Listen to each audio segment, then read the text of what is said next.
It's Monday, and that so happens to be the day that I like to talk about monsters. Hello, and welcome to Monster Mondays. I am Jeff Arbuckle, co-host of the podcast Film Seizure that you can catch each Wednesday morning at filmseizure.com or at a number of podcast providers online. And so here we are, the final Godzilla movie released to date to be covered here on Monster Mondays. Godzilla vs. Megalon. You know, it's kind of funny. I've referenced this block of Godzilla films that I covered this month a few times over the years on Monster Mondays. I didn't always draw major connections directly to the movies covered this month, but the spirit of these movies have been present through the years. As Godzilla ended the 60s and moved into the first few years of the 70s, it was clear that this was intended to become something maybe more for the kiddos, right? Gamera was a very child-friendly series, and Godzilla clearly also had fans in the younger audience members. So while Godzilla vs. Gigan was intended to return Godzilla to his former glory of the earlier 60s, and bringing back King Ghidorah to battle Big G was certainly going to help get the attention of, on those new movies, at least, in the mind of producer Tomoyuki Tanaka. Toho and Tanaka were interested in creating a comfortable formula to work from. But if some new monsters could come in, well, that would be great. And sure, everyone loves it when Godzilla fights King Ghidorah, but new monsters were nice too, especially if they could fit within this formula that would appease children. Now, this movie would lean even more into the children's angle, with another new creation too, with the heroic, always grinning, size-changing robot, Jet Jaguar. Jet Jaguar was famously created through a monster design campaign for children. Granted, the exact final creation was not the original creation of the child who submitted it with the name Red alone, but it was reworked, tightened up as a concept, and turned into a robot and given the name Jet Jaguar. Now, I thought I had originally heard that it was intended to be a villain too, but it would end up being a good guy to help Godzilla because he will have two combatants on the other side of the ideological line. Last week I mentioned that Gigan survived from a script that would have Godzilla fighting three outer space monsters, with Gigan and King Ghidorah being the two used for the final version of Godzilla vs. Gigan script. Well, the third monster was reserved for this movie, Megalon. Megalon's creation is a bit more bug-like, and it kind of makes sense. He comes from underground, where the beasties he gets his inspiration from in terms of looks. That's where they live in real life. And in fact, actually, Megalon's creation can be kind of traced back to All Monsters Attack. Originally, Gabra was going to be some sort of an insectoid-like creature, but that was put aside and eventually ended up in that original idea for the previous movie that then got split up into having these newer monsters appear in their own movies. But Gigan is also being brought back in this movie too. He was a cool design and most definitely a creature that was striking and potentially dangerous with a spinning buzzsaw in his torso and stuff. So in the end, all those creatures featured in the original draft of that previous film with all the alien monsters, they still got their chance to be seen. The only exception is that Megalon in this case is not an alien. He just lives underground, which brings into play another interesting idea in this movie that veers hard into science fiction. So let's dive into what goes on in this movie. All right, so in early 1971 on the Aleutian Islands, another set of nuclear tests were performed. The effects were considerably more widespread than expected as the shockwaves spread to Monster Island. And the shockwaves thoroughly damaged the island and created a fissure that caused Anguirus and some of the other monsters to kind of plummet into the depths of that fissure, and Godzilla barely escaped. Elsewhere, we meet a trio of friends, inventor Goro Ibuki and his little brother Rokuro, or Roku-chan, as he's typically referred to in the movie, and Goro's friend Hiroshi. Now, they're spending time next to a lake when suddenly the shockwaves are felt and causes a glowing set of lights to appear in the water. The lake dries up and the ancient civilization of Seatopia rises from the lake bed to make this their base of operations to get revenge on the surface world. Now you see, the nuclear test caused the Seatopian capital to basically be pretty badly damaged, as well as other parts of their empire. So they plan on using their underground beetle-like monster Megalon as their tool for their revenge. But what is Seatopia? Well, it's a civilization not unlike Greece or Rome at the height of their glory.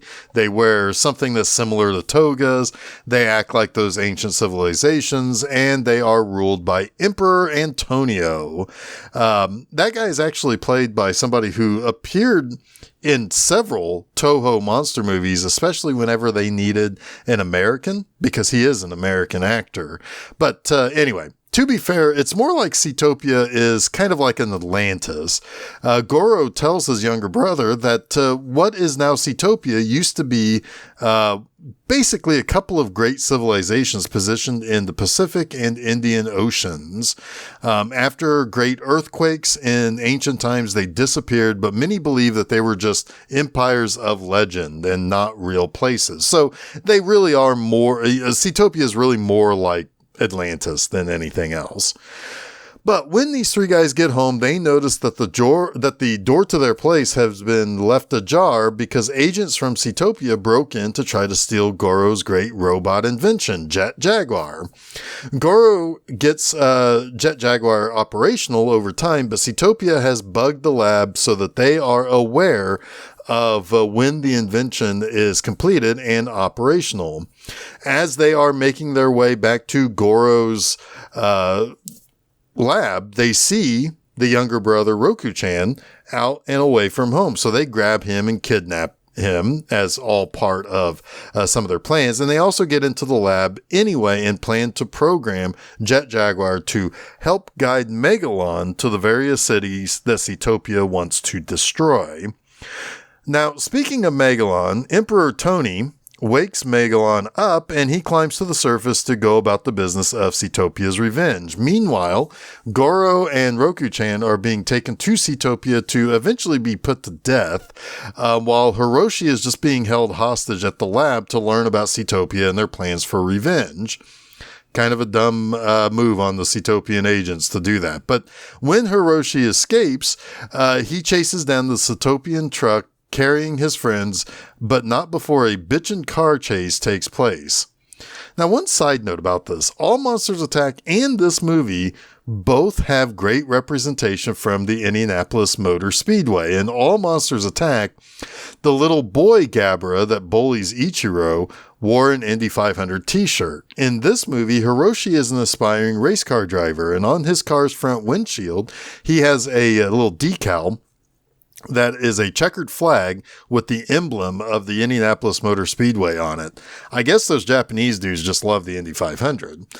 Anyway, I also want to say that I believe Jet Jaguar was also intended to become a leading character in his own, either in like movies or on a TV show or something. And that would make sense why this movie has a lot of time dedicated to three lead characters like Goro, Roku-chan, and Hiroshi.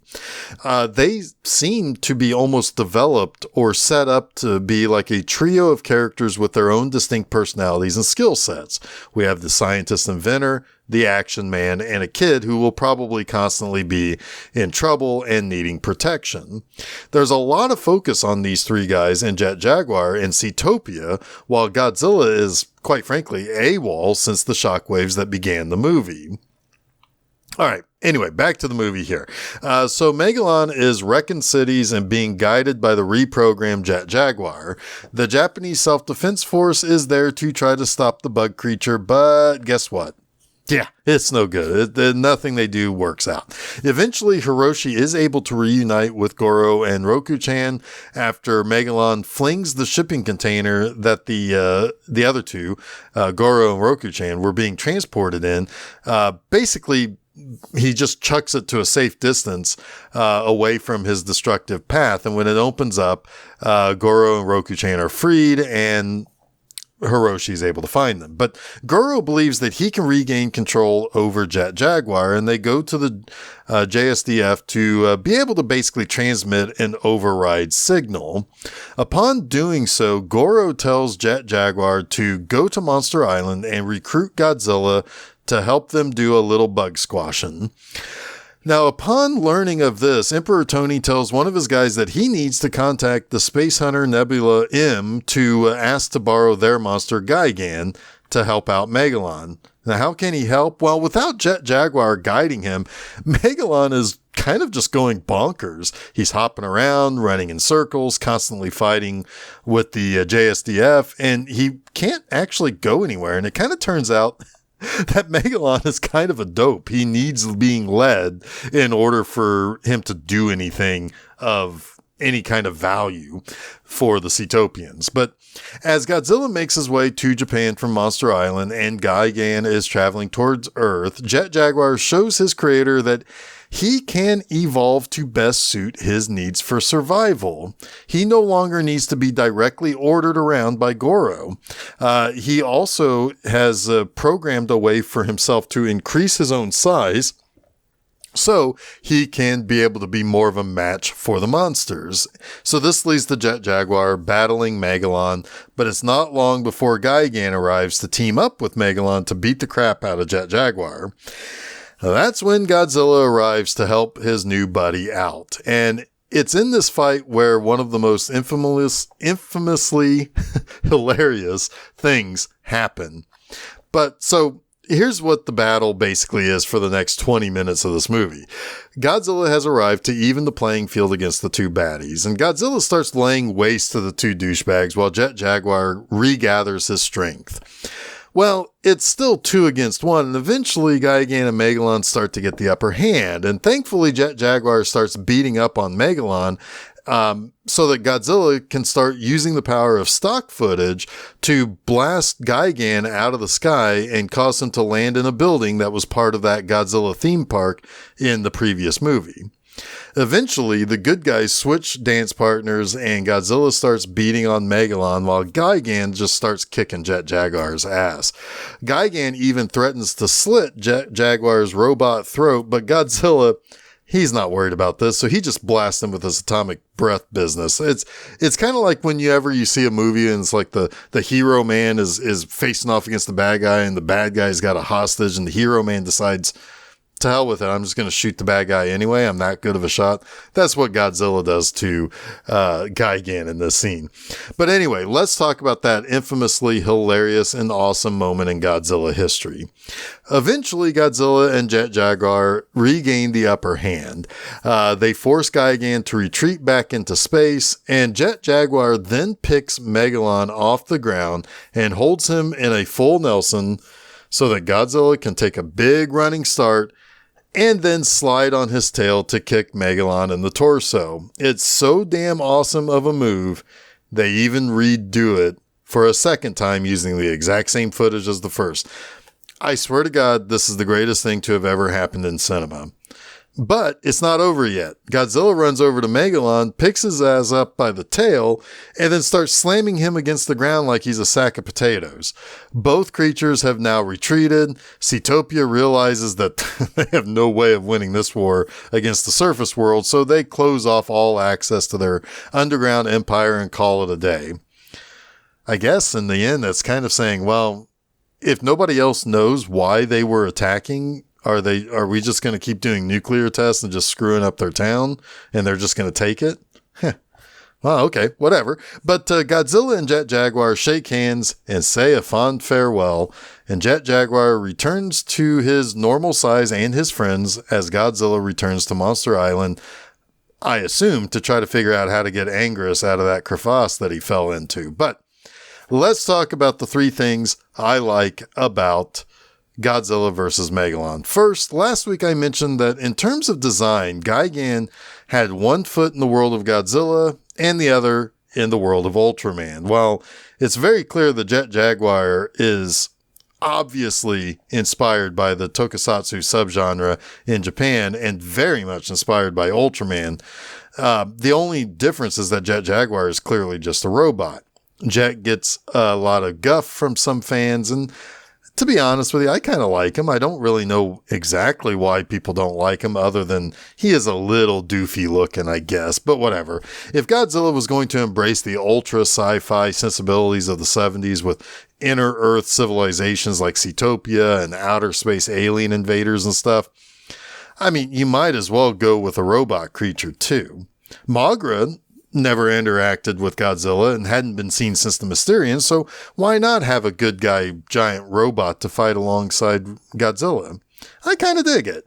But this would also be a good spin-off, like I thought he was intended to kind of like be something like a TV show or his own movie or whatever, and it would definitely be something kids would like to watch, like they did with Ultraman. Plus, he has his own theme song too. Second, I like that the Seatopians are just pals with the guys on Space Hunter Nebula M. I mean, how would they know each other? Who knows? Why would they be allies? Who cares? They both don't like surface-dwelling Earth people, so of course they get along and ally with each other. It doesn't make a lick of sense, but here we are.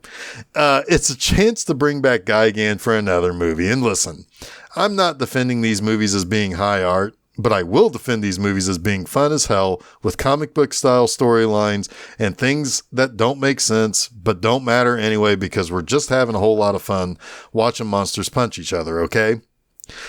But thirdly, Megalon is a cool bug creature. I mean, we've seen insecty monsters before. You got Mothra, Kamanga, Kamacuras, but they all more or less recognizably look like what they're supposed to be inspired by in their real life creatures that they, that act as those inspirations. But Megalon is a different type of monster. He's very clearly meant to look something like a rhinoceros beetle. He's even got like cool beetle-like wings. And interestingly though, he doesn't fly too much behind Jet Jaguar as he's being led around. No, he's actually hopping from place to place. It's kind of like the Incredible Hulk. Hulk is able to make gigantic leaps, and that's how he got from one place to another fairly quickly. It was kind of like Superman being able to leap tall buildings in a single bound. That was all created because for a while he didn't have the ability to fly. He had to jump to get to places. Interestingly, Megalon never appeared again in a Godzilla movie, and I wonder if it's because he's so linked with the Seatopians, but I don't know if you had to really keep that part of his origin. I mean, King Caesar is very linked to the people that he was supposed to be a protector of, but in Godzilla Final Wars, King Caesar just shows up because he's a monster that can show up to do some battling. There's no connection to his origin there, but whatever. I do like that his design makes a ton of sense in regards to him being the underground civilization's monster. So, he's like a bug, like a beetle that lives in the ground. Well, beetles live in the ground, but on top of that, he's got hands that look to be really good for burrowing. It's a well-designed monster that makes sense for the people who he protects and serves. And anyway, while he's never reappeared in a movie, he did appear in the Heisei era TV series called Godzilla Island, as well as the Godzilla web series more recently. But in 2023, an online short film was released called Godzilla vs. Megalon that brought the creature back to fight Godzilla once more. And it actually plays off of a version of Gigan as well. So aside from that, he's been mostly absent from Godzilla content, and it's hard to even find figures of the monster. And I think he's due for a honest-to-God return. Now, in the end, as we kind of wrap up these Godzilla movies, as this is the last one that I've had to cover for Monster Mondays, there would be 2 more films in Godzilla's Showa era that would come along to start to pull the series back to a little darker, slightly more mature ideas and themes.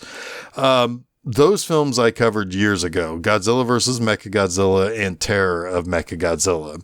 Those two films would set the stage for the Heisei era, which returned Godzilla as a villainous monster who would, from time to time still take on even worse monsters, but was still considered a menace nonetheless.